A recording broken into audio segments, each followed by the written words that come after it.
지난 시간에 2020년도에 주목해야 될 투자국들을 살펴봤는데요. 좀 위태롭고 다양한 시황 이야기들이 굉장히 많아서요. 또 내가 이런 상황 속에서 안전하게 자산을 어떻게 불려나가면 좋을지 포트폴리오가 굉장히 중요한 것 같거든요. 그래서 준비한 3인 3색 글로벌 포트폴리오. 와! 와!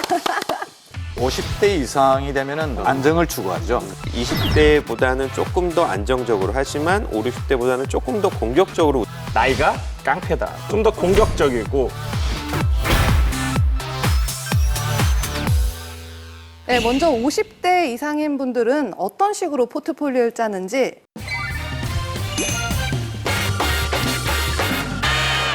우선 한국 상황에서 50대나 60대를 보게 되면요. 조기 은퇴나 또는 임금 피크제로 40대보다는 수입이 줄어들 가능성이 있습니다. 그리고 50대, 60대라고 하면은 자녀의 결혼 자금. 아무래도 다 대주지는 못하더라도 일부는 지원해주는 게 그렇죠. 한국 부모들이니까요. 결혼 자금 등으로 인한 지출이 갑자기 늘어날 수가 있고, 네.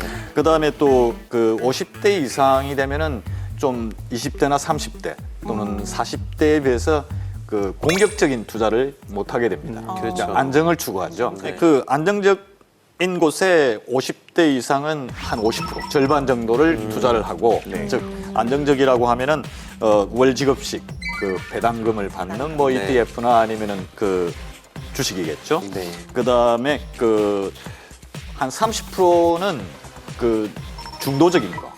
리스크를 어느 정도 좀 중립화시키는 거죠. 채권형 펀드나 ETF가 만기물이 1년 정도.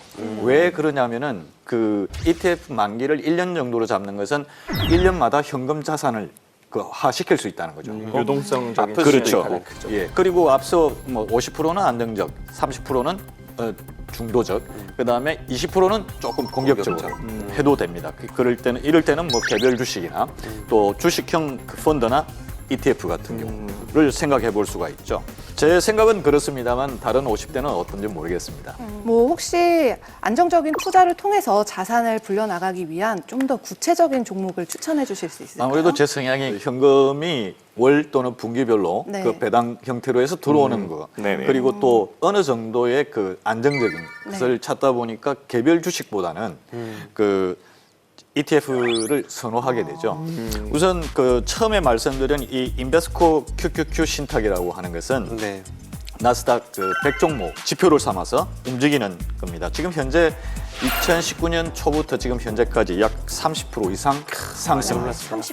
이제 이게 공격적인 부분입니다만은 이제 반대로 장세가 안 좋았을 때는 그 정도 손해를 볼 수 있다는 부분. 그다음 2번, 3번은 배당 형태지만은 고배당, 그다음에 또 안정적인 쪽으로 그 모았습니다. Wisdom Tree US Quality Dividend Growth라고 해서 이 주식은 애플이나 마이크로소프트, 그 미국의 대형주 그런 게 들어있고, 이것만 하더라도 이건 매월 배당을 받을 수 있고 지금 현재까지 23% 상승했습니다. 배당도 받고 주가 ETF도 오르고 뽕도 먹고 알도 먹고. 그렇죠. 도랑치고 가지 잡고. 그 다음에 세 번째 소개할 것은 iShares Core Dividend Growth ETF라고. 네. 이것은 지금 현재까지 이건 좀 안정적입니다. 배당도 물론 있습니다만 안정적이기 때문에 추천하는 거고, 현재까지 23.6% 상승했습니다. 그래서 만약에 제가 이 세 종목을 투자를 했다면은 올해 와서 평균 27, 8%의 그 투자 성과를 거두고 있고 또 월 또는 분기 배당을 받고 있는 거죠. 네, 이렇게 50대를 위한 포트폴리오 전략을 살펴봤는데요. 다음은 50대보다 바로 아래 세대인 30, 40대, 바로 네. 저희한테 해당되는 세대인 것 같은데요. 네. 어떤 전략을 짜면 좋을까요?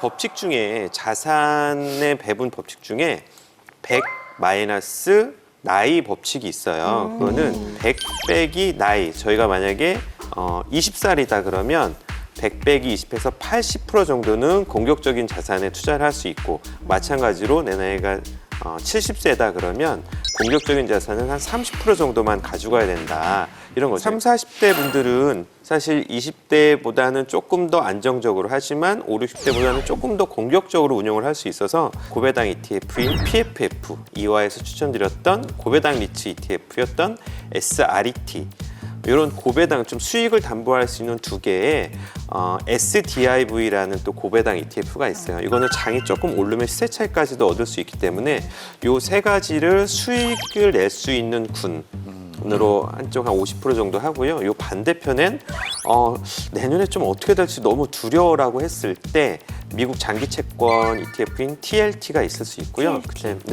그다음에 장이 많이 빠지면 가장 먼저 주목을 받는 게 아무래도 은이죠. 그래서 GLD나 SLV 같은 가장 안전성에 대표되는 ETF를 달러로 사시게 되면 어느 정도 올랐을 때도 수익이 나고 빠지게 돼도 수익이 날 수 있는 안정적인 수익을 가질 수 있는 포트폴리오를 30, 40대 투자자분들에게 추천드릴 수 있는 부분이고요. 사실 이 포트폴리오가 주력 계좌 포트폴리오거든요. 그래서 저는 저희 시점에 오시게 되면 기본적으로 계좌를 한 3개 정도 개설을 하시라고 말씀을 드리고 있어요. 그래서 메인 계좌는 지금 시황에 맞는 너무 많이 올라서 더 올라가는 것도 좀 제한적일 것 같고, 하지만 아래쪽으로는 좀 열려있는, 그래서 위험자산과 안전자산의 비중을 50대 50에서 리밸런싱 해드리는 포트폴리오 계좌를 하나를 터드리고요. 두 번째로는 저희가 아이폰이 나온 이후에 애플을 샀으면 정확히 10년 동안 20배가 올랐거든요. 1억을 투자했으면 20억이 됐는데, 그런 것처럼